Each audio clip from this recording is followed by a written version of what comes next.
Space nerds, we got flight model news. Yes, it's been going along in the background being completely tested and closed without anybody knowing. Yeah, we actually got a post from Yogi, who's been working on this, talking about how much it's been going on under NDA. So we're going to get to that, but first I want to talk about what the new flight model is.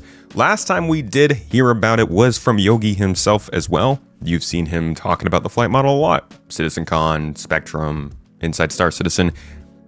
He's heavily involved with it. But we've also got people like Richard Traller, who's also there. And Richard Tyrer is also having some hand in that as well. We will get to that here in a second. But the last time we heard from Yogi about the flight model in Star Citizen was that they can't answer the when questions of when we'll see the new flight model. The work on Squadron 42 has been completed with IFCS, control surfaces, quantum carrier ops, and they're just doing the small follow-up work now in tuning, minor bug fixes, UI adjustments, and that kind of stuff. Now, the same tech's already in the PU dev streams, but this is pretty key because this is like a lot of questions come up about this. Hey, this isn't working in Star Citizen. How in the world are we at this point in Star Citizen and you expect to launch Squadron next year? And I think it's kind of time for everyone to accept that Squadron and Star Citizen are working on different versions of these features. It might not be a completely different game. It's not a different engine, but clearly they are building these things to function differently in a single player environment where there's not a bunch of variables to have to account for. A lot of it's probably just like a feature being faked to work in the game rather than what we would need in Star Citizen. So it's just some context to remember. Anyways, he still goes on by saying that the Squadron 42 stuff is relatively straightforward for tuning and balancing, as it's all much smaller ships and a much smaller ship roster. In the PU, he says we have hundreds of ships and variants, and every single one needs the flight model retuned. So it's obviously ongoing work. He goes on at the bottom here to say, that's why we're taking a more granular approach this time. Instead of large sweeping changes, we're gradually going through every ship and setting up its individual character from the onset. This involves extensive validation through focused playtesting, iteration, rinse, repeat, and that process has been going on for a while now. Super happy with the progress, but we do not have yet enough ships converted to start public testing. Clearly, we're still not at that point, but they are testing NDA. Now, again, before we get into what they're actually testing NDA, let me show you a big part of what this includes. It's not just quantum travel, but it is a big part of it. Master mode's going away for operator modes. Control surfaces starting to determine more aerodynamics when you're flying in atmosphere, meaning you can't just stop and float there or nose down and not have trouble. Our thrusters will start to get stressed out because heat will build up and the ship won't be able to maintain its speed in the air without using those thrusters. Obviously, if you have a VTOL ship or a more aerodynamic ship, you'll be better off. But there's also then IFCS system and how you can disable it and use it just to glide through atmosphere and stuff. There are a few parts of this flight model, so I'm going to let the man himself, Richard Tyrer, who is basically in charge of the development of Star Citizen, he's going to explain what their goal is with this first move. Again, not the whole move, but this is a pretty crucial part of it. The thing around master modes is that it's never was designed to be a static piece of development. We always wanted to make sure that we were adding in new systems as they came along that then influenced those design decisions that we made at the time. And I think two big pieces then influenced those design decisions that we made at the time. And I think two big pieces of feature work that we're going to be bringing to Star Citizen that's going to have a drastic change on how we implement master modes is going to be crafting and quantum boost. That's pretty key because, we're getting crafting in 4.7. So this is a talk from December of 2024, I believe. November of 2024. So it's been a little while since this talk. A lot of stuff needed to happen for this flight model to start to come together and things start to work. Crafting is one of the big ones. Now that it's in the game, no, it's not affecting ships yet, but you might be able to assume that it would in the next several updates. So they might be starting to think more about this now. So right now with master modes itself, we have obviously the two master modes, SCM and NAV. A big thing is that we're going to actually be demoting or converting those modes from master modes to operator modes. We already have operator modes. That's like your mining mode, scanning mode, salvage mode, tractor beam. Like those are all operator modes. So they're just creating more operator modes on the same level of flight as everything else. What it inherently means is that we're still going to have a mode that is dedicated to fighting and having combat. there is going to be a mode that's dedicated to your quantum. But we're going to be removing some of the fail-safes, restrictions, yes, that had when you're switching between these modes. We're going to be moving towards one cohesive speed between all operator modes. That speed is going to be more akin to what you'd imagine SCM speeds are now, but there's two big, huge caveats that come into that. First off is crafting. So crafting will allow you to upgrade your ship and to tier 1, 2, 3, 4, 5. So if you want to have combat at higher speeds, if you have a tier 5 ship and you have the best thrusters and you've specialized, you've bought an interceptor ship, that will be more applicable to those types of ships. So that gives people options to choose, like I want to have this type of gameplay versus this type of gameplay. Having that cohesive, unified speed, the one thing that we really need to address is this kind of like nav flight mode that is kind of, it sits in this very odd position.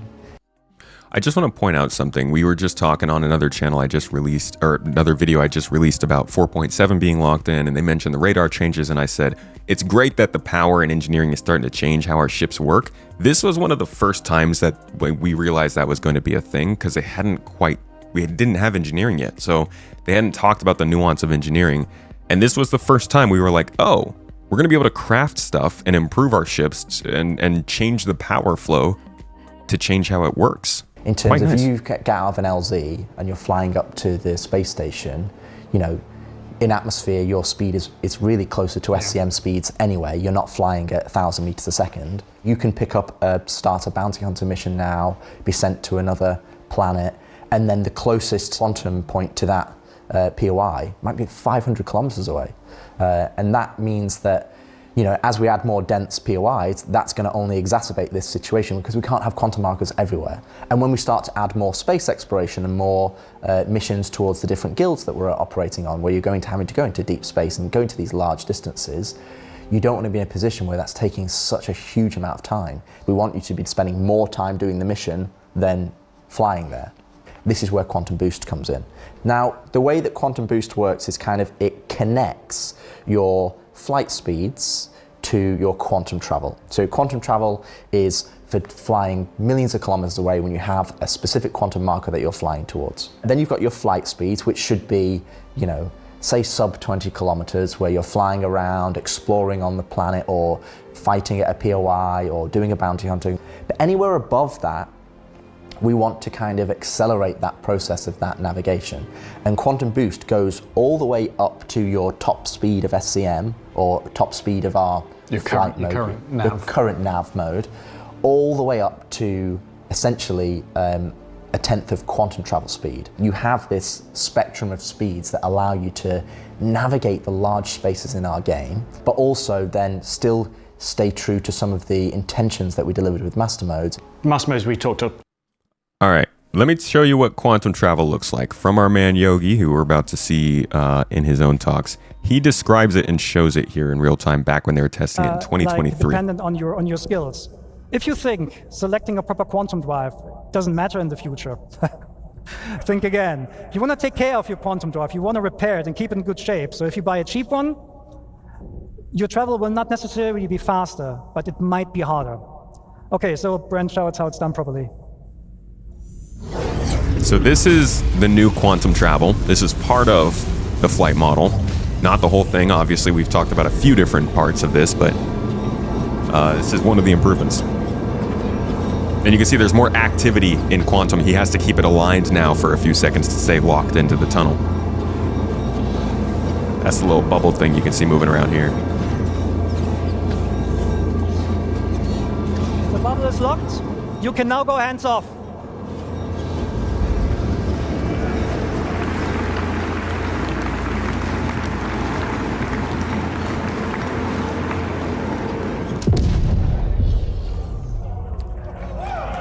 Feels a little bit better. But that's not what he's talking about when he talks about Quantum Boost. Quantum Boost is a game changer. Immediate quantum travel at a mid-length distance in any direction you want.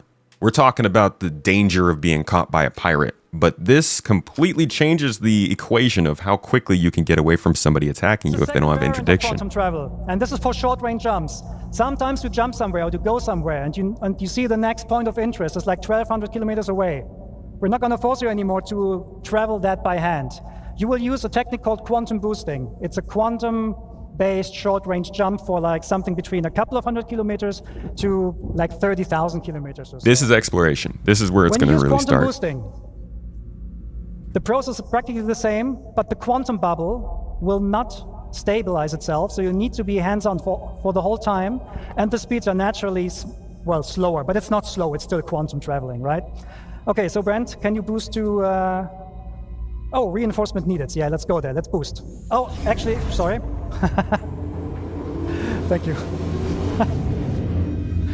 Okay, so what Brent is currently showing here is, I think I forgot to mention, he also forgot to mention quantum boosting, you have to stay active the whole time. So that bubble you have to lock in for quantum travel, you just have to basically keep your ship aimed in the right direction for the entirety of your travel.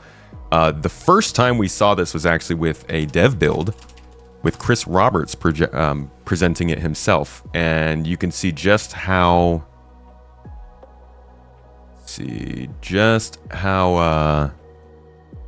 not ready for prime time it was.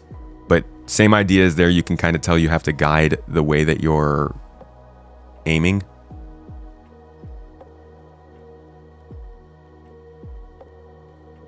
And there are a few examples of it that they've done. But in general, this was the first one. This was with Chris in there. In general, the idea is more applied short-range distance in any direction you want. Showing here is, I think I forgot to mention, quantum boosting works in every direction. You don't need nav points. So, this is part of the flight model. IFCS stuff is part of the flight model.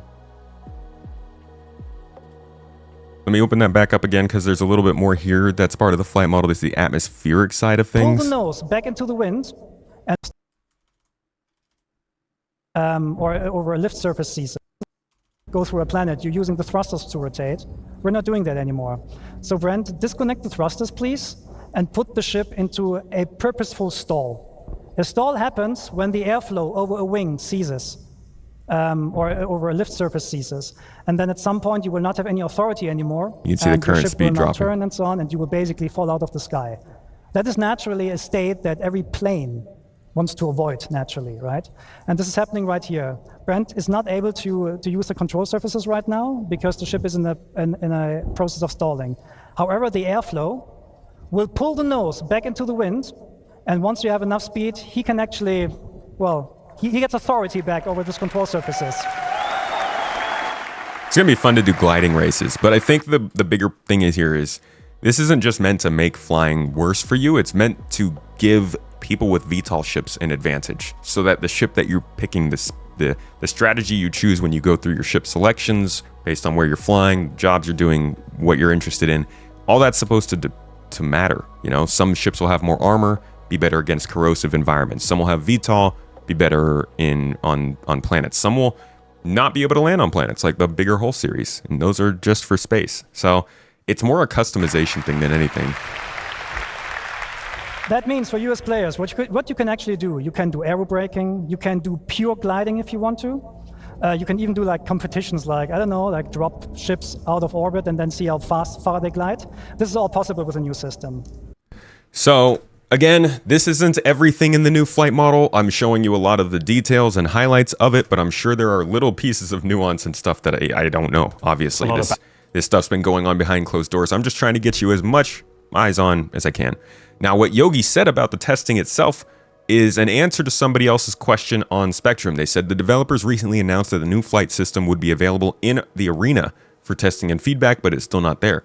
The question is, when will we be able to try it out, or have they already forgotten and postponed it? Yogi answered, what we're doing at the moment is regular testing for the latest new flight model builds with players, but these are enclosed environments. So there are some people, obviously I can't say whether or not I am, because it would be NDA, but I'm not, because I'm not on NDA. Some people, though, are getting regularly tapped to test this stuff, and I think that's a good thing, dude. I think the people who are doing the gameplay should be asked the biggest concerns for that gameplay, because the fact of the matter is this is not a game that's meant for everyone to do everything. This is a game that's meant for the people who love that specific gameplay to do that gameplay, and then the people who don't, to pay those people to do it for them. So in my mind, they should be focusing on trying to make sure that the folks who are most dedicated to that gameplay are getting the most in-depth gameplay out of it, and the feedback is being delivered based on that experience, because those are the people who should be doing it in the future. He goes on by saying, all players who participate are under NDA. We're doing that to get more focused play test feedback. For every test, we invite between 100 and 200 players to take part. After the test weekend, access is revoked again. That's been going on for some time now. You cannot apply to take part in the testing. The selection is done based on whatever player profile we need for the test, like truckers, racers, or PvE players, and then players are randomly picked after a bit of filtering. We roll the dice every single time to avoid bias, and when they sign the NDA, they get access to the next build. And so far, that has been working really well for us. We can easily playtest, try out variations, validate concepts, and can put a lot of trust in the feedback. The iteration is much faster than it would be with public testing. We will keep doing it until we're ready to go full public, but we're not there yet. Hope that makes sense. Yogi. The iteration is much faster than it would be with public testing, is literally such a big part of why Star Citizen takes so long. Obviously, a lot of their effort goes towards Squadron, and a lot of the features that are developed end up being redundant over time and have to be reworked, but a lot of the time this all takes is them having to make publicly playable builds, and then make those publicly playable builds good enough that the players aren't constantly gnashing their teeth at the glitches so that they can give proper feedback. Half of the feedback CIG gets from us is like, this isn't working and it made it hard, make it better, which is useful but not necessarily helpful on making better features if the feature is what you want to test. You could say that the environment needs to be perfect to test the feature. That's probably why it'd be better to just make smaller environments for smaller groups of people. So I think this is good. I'm glad they're doing this. He followed up with somebody else just saying that testing happens regularly. Of course, somebody has to say doubt, which is, why wouldn't it be happening regularly? I don't know. I'm glad that they are. I hope that it's making good progress and that we can see something soon on it. Any way that they can get iteration on this game done faster and get things developed more smoothly and cleanly, I think they should at this point. I love the open development, and I like hearing information, but I also like progress. Anyways, that's a little update for you. Just talking about what's going on with the flight model for now. 4.7 is currently in the PTU, about to go live next week. And we've got a lot of stuff to talk about coming up soon, so I won't take more of your time. Hope you enjoyed this talk, got all the news. Have a wonderful day. I'll see you in the next one.